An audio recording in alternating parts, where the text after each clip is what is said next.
Good afternoon everyone, respected sir and dear friends. I am Anushka of class 4B. Today I am standing here to deliver a short speech on topic on my country Nepal. My country Nepal.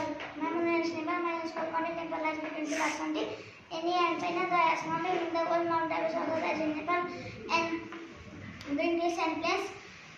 Different kinds of bird and animals also found in the forest. Nepal is rich in water resources. Rivers are used to produce electricity and to irrigate farms. People speak different languages, for our people, Nepal is the main language. People follow different culture and traditional. We have some ethics groups such as the Neva, the Tharos, the Magar, etc. We have to respect each other.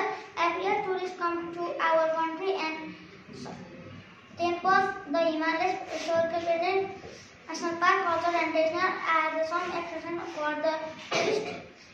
Nepal is a really beautiful country. I love my country. I love my mother. I am proud to be a citizen of my country. I never want to miss my country. Thank you.